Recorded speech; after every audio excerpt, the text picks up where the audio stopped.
मेरा नाम धामी सेठ, मैं मुंबई जेल की महिला जेलर। आखिर वहाँ रोज रात को मुजरिम औरतों को अंधेरे कमरे में देसी घी क्यों दिया जाता है? ये परेशान करने वाला सवाल। इस राज को जानकर आपके होश उड़ जाएंगे। खौफनाक, एक डरावनी भयानक रात, जब हमारे घर में अचानक से दरवाजे पर दस्तक हुई। सब घर वाले शहर से बाहर शादी में गए हुए थे और मैं इस वजह से नहीं जा सकी क्योंकि मेरी एनुअल एग्जाम चल रहे थे। माँ ने नौकरानी को कह दिया था कि मेरे साथ ये 2 से 3 दिन रह लेगी, मगर अचानक शाम को ही नौकरानी के बच्चों की तबीयत खराब हो गई, तो उसे बेचारी को जाना पड़ा। मैंने दरवाजा और खिड़कियां अच्छी तरह बंद कर ली और आराम से सो गई। जब अचानक से दरवाजे पर दस्तक हुई, मेरी नींद खुल गई और मैं घबरा कर उठी। मैंने सोचा, इतनी रात को कौन आएगा? मैं पहले तो डर गई कि रात के इस टाइम कौन आया है।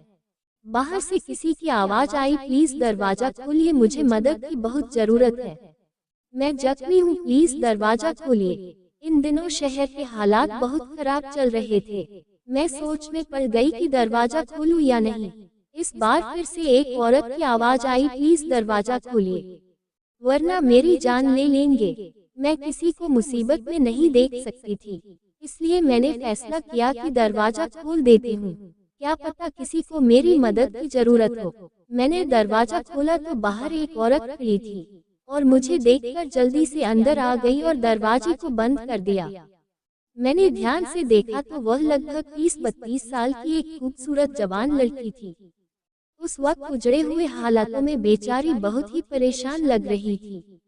उसकी हालत बहुत गंभीर थी। उसकी गंभीरता इस खूबसूरती को छुपा रही थी। माथे पर खून लगा था, वह बहुत बुरी हालत से जख्मी हो गई थी। अभी मैं उसको देख ही रही थी कि अचानक से पुलिस के सायरन बजाने की आवाज आई।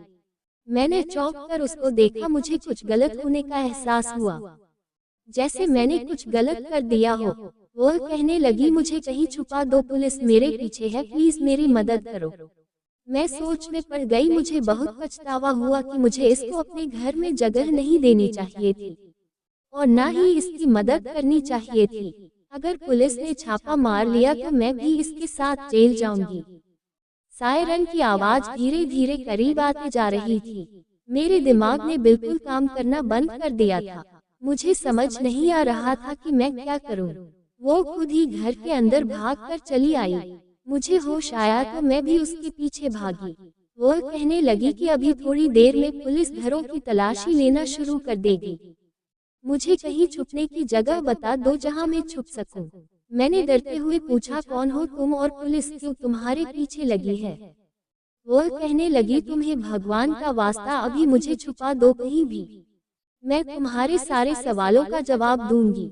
मैं कसम खाकर कहती हूँ, मैं तुम्हें कोई नुकसान पहुँचाने के इरादे से नहीं आई हूँ और ना ही पहुँचाऊंगी, मेरा भरोसा करो। इस वक्त बाहर से स्पीकर के जरिए ऐलान हुआ, ये खतरनाक महिला कैदी जेल से फरार हो गई है। अगर किसी ने उसे शरण दी है तो वह खुद उसे बाहर निकाल दे, वरना अभी थोड़ी देर में पुलिस तलाशी लेना शुरू कर देगी। वह कहने लगी, देखो मुझे जल्दी से छुपाओ वरना मेरे साथ तुम भी मुसीबत में फंस जाओगे। उसकी बात सुनकर मैं जल्दी से छत पर उसको टंकी के पास ले गई। मैंने कहा, जहाँ भी छुपोगी पुलिस तुम्हें ढूंढ लेगी, इसलिए जान बचाने का एक ही हल यही है कि तुम इस पानी वाली टंकी के अंदर कूद जाओ। पानी ठंडा हो रहा था, लेकिन मेरी राय पर उस औरत ने मुझे यूं देखा जैसे मेरा दिमाग खराब हो गया हो। इतना ठंडे पानी में उसे कूदने की राय दे रही थी। मुझे लगा जैसे वह मुझसे कहेगी कि इतने ठंडे पानी में कूदने से तो बेहतर है मैं खुद को पुलिस के हवाले कर दूं। मगर अगले ही पल वह ढक्कन उठाकर टंकी में कूद पड़ी। मैं वहां से टंकी का ढक्कन बंद कर नीचे चली आई। 2 मिनट बाद ही मेरे दरवाजे पर दस्तक हुई। मैंने दरवाजा खोला तो मेरे सामने 2 महिला पुलिस और बहुत सारे आदमी और कुछ पुलिस वाले भी खड़े थे। जैसे दरवाजा खोलते ही अंदर घुसते चले आए। वो मेरे घर की तलाशी लेने लगे और महिला पुलिस अधिकारी मुझसे सवाल पूछने लगी, तुमने किसी को देखा तो नहीं या किसी को अपने घर में जगह दी हो? मैंने कहा, मैं तो अभी सोकर उठी हूँ और मुझे इस बारे में कुछ नहीं पता। आप किसकी तलाश कर रहे हैं? पुलिस वाले नीचे से लेकर ऊपर छत पर आ गए तो मेरी जान को बन आई। मेरी सांसें अटकने लगी, कहीं इनको पता ना चल जाए कि वह औरत कहाँ है। मगर इतना मुझे यकीन था कि इनका ध्यान पानी वाली टंकी की तरफ नहीं जाएगा। मेरा अंदाजा बिल्कुल सही था और सही साबित हुआ। वे खाली हाथ नीचे चले आए। पहले वाला कहने लगा, मैडम जी वह इस घर में नहीं है, मेरा ख्याल है कि वह इस इलाके से निकल गई। बातें करते समय वह सब घर से बाहर निकल गए, तो मैं सुकून और चैन की सांस ली। उनकी आपस की बातों से पता चला कि वह मुंबई जेल से इस औरत को ढूंढते हुए यहाँ तक पहुँच गए। पुलिस वालों के जाने के बाद कुछ ही मिनट में जल्दी से ऊपर गई और टंकी का ढक्कन हटाकर उसे बाहर निकाला। ठंडे पानी की वजह से वह थर थर कांप रही थी। अगर मैं 10 मिनट और वहाँ नहीं जाती तो शायद उसको मारा हुआ पाती। मैं उसे नीचे ले आई और उसको हीटर के पास बैठा दिया। मैंने उसको अपने कपड़े दिए तो उसको थोड़ा होश आया। मेरे कपड़े बदलकर वह रजाई लेकर हीटर के पास बैठ गए। मैंने सोचा अब अगर इसकी मदद कर रही हूँ तो बेचारी के लिए कुछ खाने पीने का भी ले आती हूँ। मैंने उसके लिए चाय बनाई और खाना गर्म करके उसके पास ले आए। ना जाने क्यों उसके चेहरे को देखकर मुझे नहीं लग रहा था कि वह एक मुजरिम हो सकती है। थोड़ी देर तक उसकी हालत में सुधार आ चुका था। अब मैंने उससे बात करने की शुरुआत की और कहा, आपको देखकर लगता तो नहीं है कि आप मुजरिम हैं, लेकिन पुलिस आपके पीछे क्यों पड़ी है और यह कह रही है कि मुंबई जेल से एक मुजरिम औरत फरार हुई है, तो क्या आप वाकई मुजरिम हो? मेरा सवाल छोड़कर उसने गहरी सांस भरी और कहने लगी, तुम्हारा अंदाज बिल्कुल सही है। मैं मुंबई जेल की कैदी नहीं बल्कि वहाँ की जेलर हूँ। मैंने कहा, क्या ये सुनकर कि वह मुंबई जेल की जेलर है, मेरे तो होश ही उड़ गए। एक जेलर के पीछे पुलिस, लेकिन क्यों? मैंने पूछा, आप जेलर हो कि मुजरिम की तरह क्यों भाग रही हो? तो वह कहने लगी, बड़ी लंबी कहानी है, क्या करोगी जानकर? मैंने कहा, देखिए मैंने आपको अपने घर में जगह दी है, आपकी इतनी मदद की है, अब आपको भी अपनी कहानी मुझे सुनानी होगी।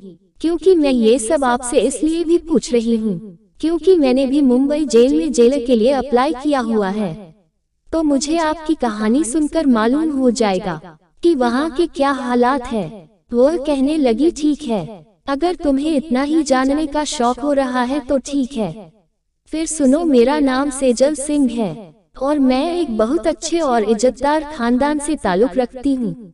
हम 2 बहनें और 3 भाई। मेरे पिताजी मुंबई के थाने में हवलदार थे।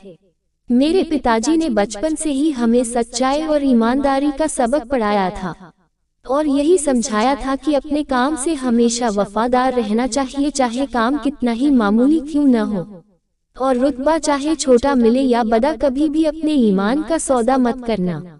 मेरे पिताजी एक सच्चे और ईमानदार हवलदार थे। अपनी सारी जिंदगी नौकरी के दौरान उन्होंने कभी भी 1 रुपया की रिश्वत लेना गवारा नहीं समझा। पिताजी के साथ के दोस्तों ने अपने घर पक्के कर लिए और अच्छी जिंदगी गुजारने लगे थे, मगर हमारा गुजारा गरीबी के कारण मुश्किल से ही हो रहा था।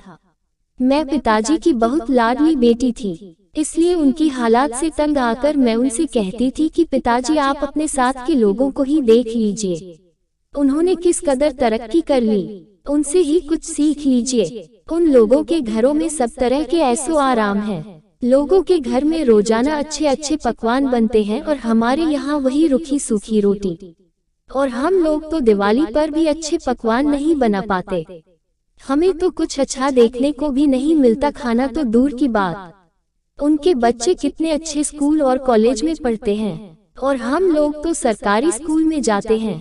बाद में हमें नौकरी भी वैसे ही मिलेगी, कोई भी छोटे से क्लर्क जैसी। पिताजी हंसकर बोले, बिटिया तू फिक्र ना कर, तेरे भाग्य में बहुत बड़ी और ऊंची नौकरी है। मैं मजाक मजाक में कहती, क्यों पिताजी, क्या मैं मुंबई जेल की जेलर बनूंगी? पिताजी कहते, तो इसमें इतनी हैरानी वाली क्या बात है, तू अच्छे नंबर से परीक्षा पास कर लेगी तो लग जाएगी। और मैं हंसकर कहती, पिताजी आप भी किस जमाने में जी रहे हैं, मेरी सिफारिश होगी तभी तो किसी नौकरी पर लगूंगी, वरना पैसे देकर नौकरी करने वाले तो हमारे हालात ही नहीं। पिताजी ने गुस्से से कहा, ना रिश्वत ना सिफारिश, कभी भी जिंदगी में इन दोनों चीजों की तरफ झुकने का सोचना मत।